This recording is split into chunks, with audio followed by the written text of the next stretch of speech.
एक जवान जितना साहस करने का ताकत रखता है ना, उससे ज्यादा साहस करने का ताकत व्यापारी रखता है।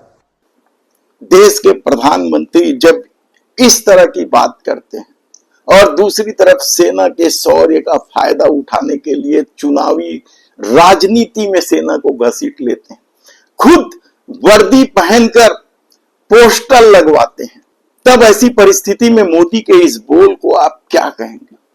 नमस्कार दोस्तों, जय जोहार। मैं कौशल तिवारी और बीनिया संझा में आपका स्वागत है। दरअसल भाजपा की नीयत को लेकर तब भी सवाल उठे थे जब पुलवामा की घटना हुई थी, और उस घटना के बाद हुए लोकसभा चुनाव में किस तरीके से सेना के शौर्य को भुनाया गया था, यह भी किसी से छिपा नहीं है। ऐसे में अब जब ऑपरेशन सिंदूर चल ही रहा है, इन दिनों इस देश में एक नए तरह की राजनीति चल रही है या नए तरह के बोल निकाले जाते हैं। पहलगाम में जिन लोगों की आतंकवादियों ने हत्या की, क्या उन लोगों की मौत पर कोई गर्व कर सकता है? या सेना में जो लोग लड़ाई लड़ते शहीद हो जाते हैं, क्या उनकी मौत पर गर्व किया जाना चाहिए?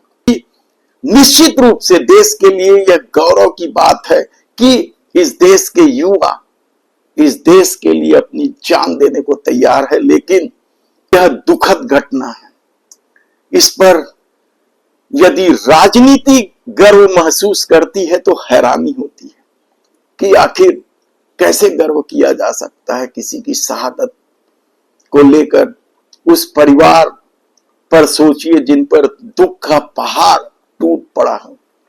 और ऐसी परिस्थिति में जब देश के प्रधानमंत्री नरेंद्र मोदी इन दिनों सीधे पाकिस्तान के लोगों को धमकाने लगे हैं, सुख चैन की जिंदगी जियो,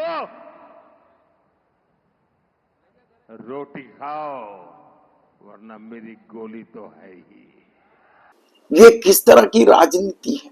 क्या सिर्फ वोट बैंक के किसी देश की जनता को धमकाया जा सकता है?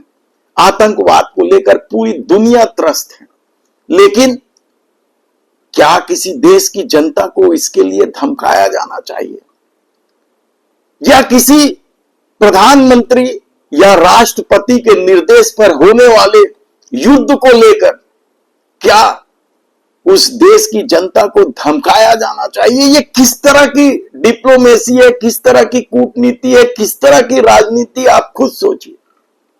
ऐसी परिस्थिति में जब ये सवाल उठ ही चुके हैं कि देश के प्रधानमंत्री नरेंद्र मोदी ऑपरेशन सिंदूर को अपनी राजनीतिक फायदे के लिए इस्तेमाल कर रहे हैं, तब उनके द्वारा सेना को लेकर दिए गए दूसरे बयान के वीडियो वायरल होना स्वाभाविक है।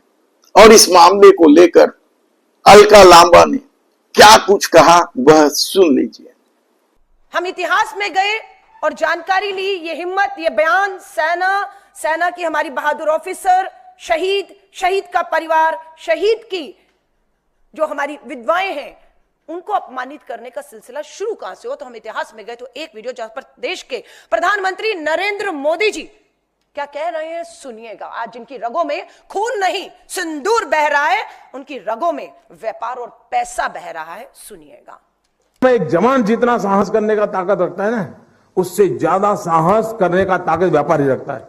सेना के जवान से ज्यादा साहस व्यापार, विज्ञापन। देखिएगा आप, दो विज्ञापन आपको यहां पर दिखाती हूं। पूरा देश पटा पड़ा है, ऊपर ऑपरेशन सिंदूर है और नीचे सेना की वर्दी में ये कर्नल सोफिया कुरैशी नहीं है, ये विंग कमांडर वोमिका सिंह भी नहीं है, ये हमारे सेना के तीनों प्रमुख भी नहीं है।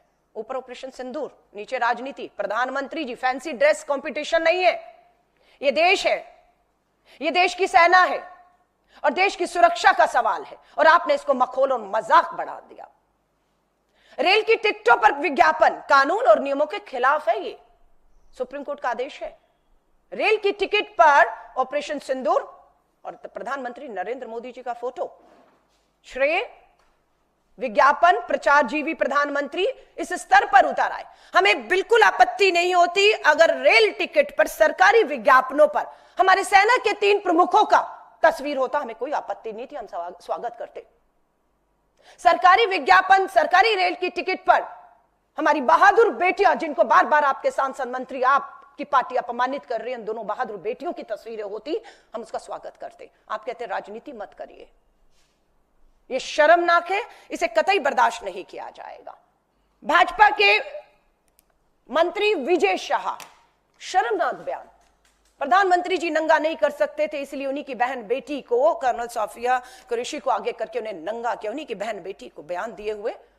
आज कितना समय हो गया, पुलिस ने हिम्मत नहीं दिखाई, मध्य प्रदेश की पुलिस पूरी दबाव में हिम्मत नहीं दिखाई। धन्यवाद करते हैं, हाईकोर्ट ने स्वयं संज्ञान लेते हुए एफआईआर के आदेश दिए। सुप्रीम कोर्ट का धन्यवाद, एसआईटी का गठन कर दिया गया है। इसी महीने के अंत में एसआईटी अपनी रिपोर्ट सौंपेगी। कानून अपना काम कर रहा है और करेगा, हमें विश्वास है। सुप्रीम कोर्ट बिल्कुल इसमें दखल दे रहा, पर नैतिकता कहां है भाजपा और आरएसएस और इन शीर्ष पदों पर बैठे नेताओं की नैतिकता कहां है?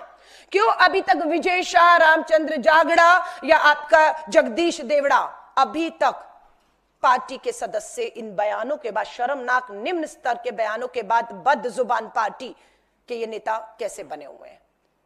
सो हमारी बिल्कुल मांग है, ये जो महिला आयोग हरियाणा का है, अशोका यूनिवर्सिटी के एक प्रोफेसर के सोशल मीडिया पर दिए गए बयान पर तुरंत संज्ञान लेता है, तुरंत एफआईआर होती है, तुरंत अरेस्ट होता है, तुरंत जेल जाते हैं। आतंकी ने धर्म पूछकर पहलगांव में गोली मारी सर पर, पाकिस्तान के आतंकियों ने। हम आपसे हाथ जोड़कर निवेदन करते हैं, इस देश में धर्म पूछकर और धर्म जानकर कार्रवाई आप मत करिए कम से कम, वरना आप में और उनमें कोई अंतर नहीं रह जाएगा। पूरा सोशल मीडिया ट्रोलिंग देखिए, अपमानित करने को कहिए, कहीं यह सिलसिला रुक नहीं रहा है।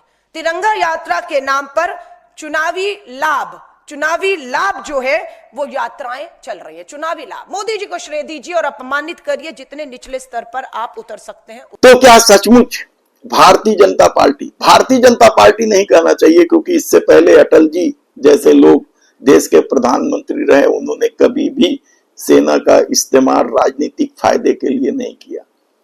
तब ऐसे में क्या देश के प्रधानमंत्री नरेंद्र मोदी चुनाव जीतने के लिए सेना का इस्तेमाल कर रहे हैं?